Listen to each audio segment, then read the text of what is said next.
A Shalom Akim Shalom Shalom, giving all praises, glory, and honor to Yahweh, Bashem Yahushai, Bashem Rakakadash. Double honors to the apostles and the elders, great millstone for teaching us this truth, and salutations to the sincere Akim and Aquab and listen. May the blessing of election be upon the house. My name is Raquai, and back in here with another quick and Lord's will as always an edifying lesson, and I pray and sincerely hope that this lesson is truly edifying. For today's topic, I just wanted to go through, not neglecting fruits of the Spirit, and basically knowing prophecy, but also remembering fruits of the Spirit, right?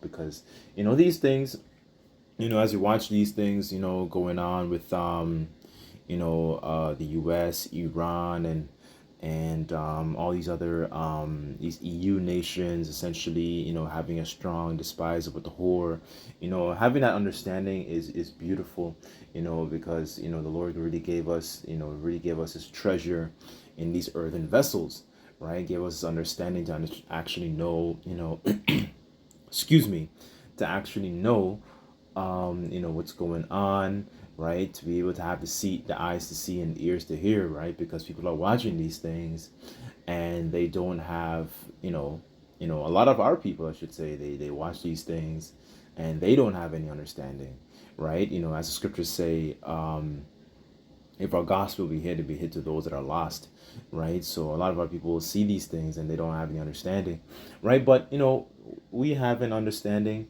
seeing these things. Also at the same time, it's great, to know these different, prophecies and so on and so forth, but also to remember, fruits of the Spirit. You know what I'm saying?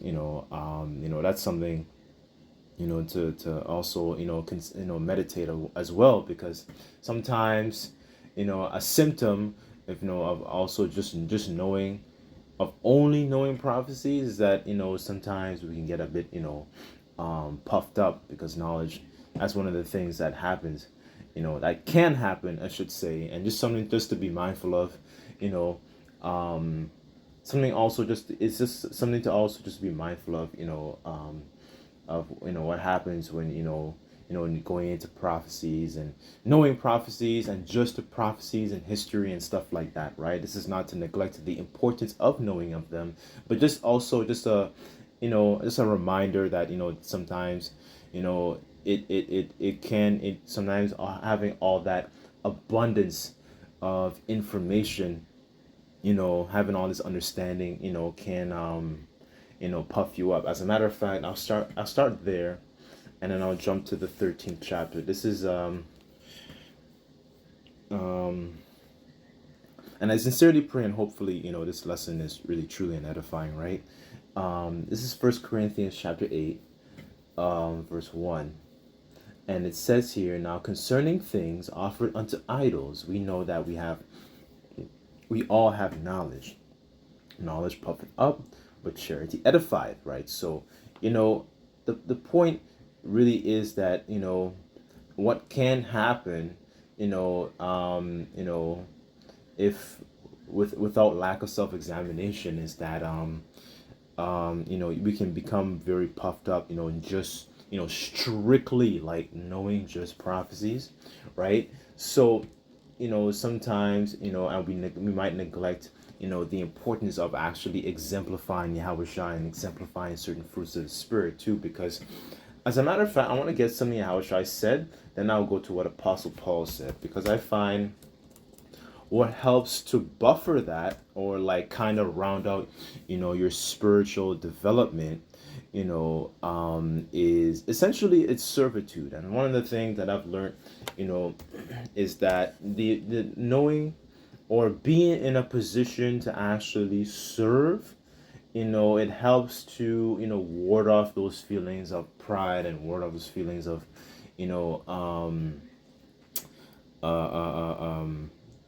what's the word I'm looking for? Like ward off those basically just pride, man. Not getting too ahead of ourselves, not realizing that we know everything, right? So what I want to read this here. This is something that Yahushai, said, Um, this is Luke chapter 22. Let me get it in another translation, actually. Hold on. Let me see how it reads in the NLT, actually.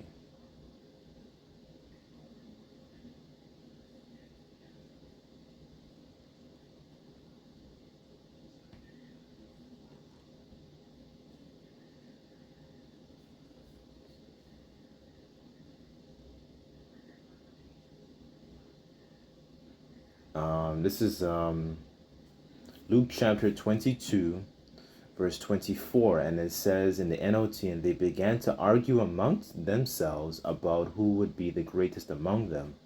Yahushua told them, in this world, the kings and great men lord it over their people, yet they are called friends of the people. But among you, it would be different. Those who are the greatest among you should take the lowest rank, and the leader should be like a servant. Um, who is more important, the one who sits at the table or the one who serves? The one who sits at the table, of course, but not here. For I am among you as one who serves, right? So this is showing you an example, and how Shai strongly exemplified that characteristic, by washing, the disciples' feet, right? So, you know, I just wanted to, read this because, what are the things that helps proper development, helps proper spiritual development and exemplify certain fruits. When I say fruits, when I say that, I mean, because when Yahushua spoke about a tree is known by its fruits, that Greek word there is karpos, and karpos means like works, deeds, good habits, so on and so forth, right? So those kinds of works, like an evil tree can bring forth evil fruit, a good tree can bring forth a good tree can bring forth evil fruit, an evil tree can bring forth good fruit, salakia, right? So you know those works, a good tree will only bring forth good fruit, and an evil tree will only bring forth evil fruit, right? So we want to be able to be essentially a fruit that's meat, for repentance, right? Because yes, we see all these things happening. We see the brewing, of the third woe. We see the implementation of the MOTB system that's coming upon the planet Earth, right? We see seeds of sedition, where a lot of these different countries are having a strong disregard for their kings and their princes and so on and so forth, right? We're seeing all these things, yet we don't want to neglect the importance of these different fruits, right? Because the scriptures talk about how the riches don't profit, within a time of wrath, right? But righteousness can deliver from death, right? And as I saying that, I want to get a quick example. It wasn't like close to death, but, we saw how the Lord came through for somebody, in a time of trouble, right? Because he had certain fruits of the Spirit, right? So let me go to, I'm just going to read a couple verses out of the book of Tobit.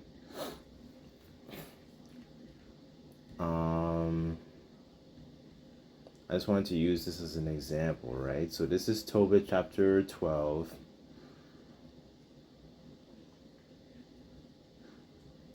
This is Tobit chapter 12, verse 12, and here it says, now therefore, when thou didst pray, Sarah thy daughter-in-law, I did bring the remembrance of your prayers before the Holy One. And when thou didst bury the dead, I was with thee likewise. So right here you have, it's a conversation that Raphael is essentially revealing, what he did and what he saw, of the righteous deeds that Tobit did, prior to him actually being blinded, right? Because, he was out there, he was, burying essentially the dead of his own kin. He was burying dead Israelites. But so now his all those things that he was doing, out there during that time, when you go back in the story, all of it was basically being recorded, right? So, so now the angel is basically giving an account of what, you know, of what he reported, right? So it says here, verse 13, and then when thou didst delay not to rise up and leave thy dinner, to go out and cover the dead, thy deed was not hid from me, but I was with thee. Now the Most High Yahweh Bashem Shai hath sent me to heal thee and Sarah thy daughter-in-law. I am Raphael, one of the 7 holy angels, which present the prayers of the saints. Right, the saints are Israelites, but in this time, only the Lord would have mercy upon an elect, on a remnant during this time, right? Which go in and before the glory of the Holy One. So the angel was bringing, they were as the messengers of the Lord to bring those, those good news, those prayers unto the Lord, right? So, what I'm saying? So, the point I wanted to grab here is that what Tobit was doing, when he was burying the dead, those things were being recorded, right? So how much more of the situations that we're placed in, right? A lot of times we get placed in situations where, okay, we can exemplify certain of those different fruits, right? Because how much more do we need those things in a time of trouble, right? In a time of Jacob's trouble, because it says, it should be a time of Jacob's trouble where he shall be saved out of it, right?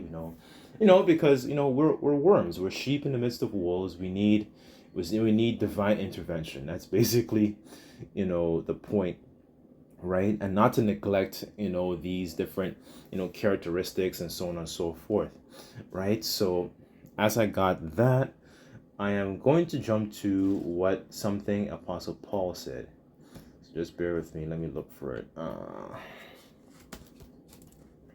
This is just to also show and have proper development, because the way Esau wanted us to be, the way we were programmed to be within this this Babylonian system is a lot of it. We picked up a lot of bad habits.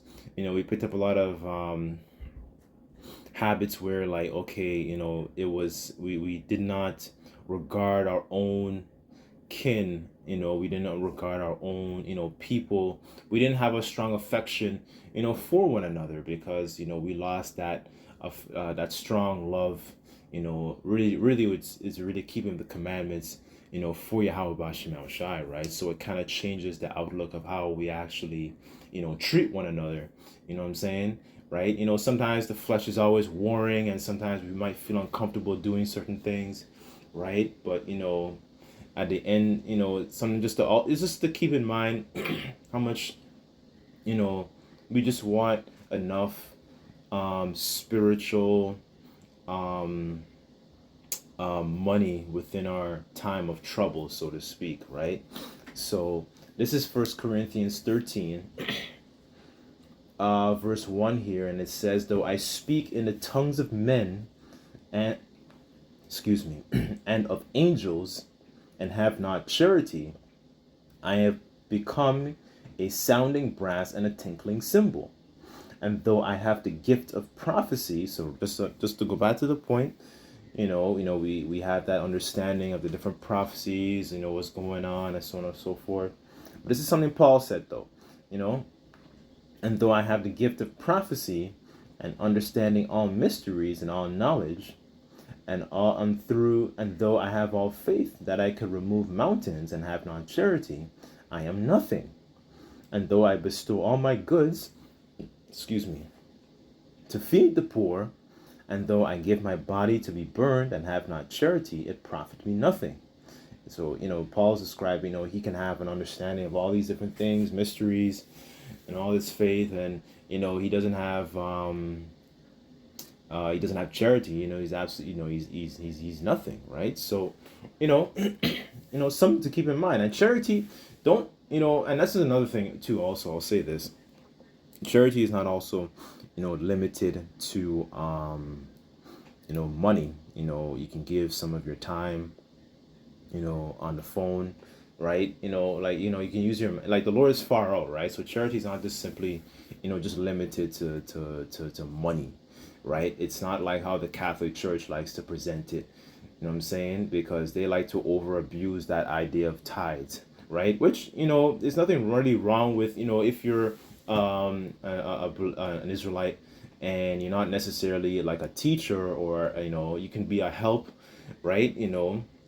That can, the scriptures say, when if you give a cold cup of water to, I believe it's a prophet, if I'm not mistaken, then in no way they will lose their reward, right? So, that shows you also the importance of helps as well, because even in the time of Acts, you had a lot of believers, they were selling their possessions and they were giving it to the apostles' feet, right? Back in those times, right? So, like, how much more, in these times, if you're listening and you're like a help, for example, and you have a little bit of resources, it wouldn't hurt, right? But as most of the brothers, the majority of us, that are, apostles, prophets, teachers, Presbyterians, elders, so on and so forth. A lot of us have, jobs, right? But it's not to put the burden of financial burden upon people, upon, believers, and so on and so forth. But at the same time, you're not in the wrong spirit if you do decide to actually, tithe if you can, right? Because the scriptures do say, if you give according to the little that you have, right? So, because we know these times things are getting more expensive, but also, just to keep some of these, things in mind, right? um this is verse 4. It says, charity suffereth long and is kind, and charity profiteth, envieth charity envieth not, charity vaunteth not itself, nor is puffed up, right? So when you're always going to be in a situation that kind of helps, so that's one of the things I've noticed about servitude. Helps to keep you in check. It helps to keep you, like, grounded, to be able to serve another, right? And helps you to not be so like puffed up, because that's one of the things that all this, like, understanding of mysteries and revelations and dark parables can, that's one of the things that can happen, when the Lord opens up your mind to all this. It's like, it's a blessing, but just to be mindful of the flesh, man, because the flesh, can become very, puffed up, knowing all these different things, right? So, um, that's pretty much. Oh, let me get this in Colossians, actually. I guess I'll end off with this one, Colossians 3.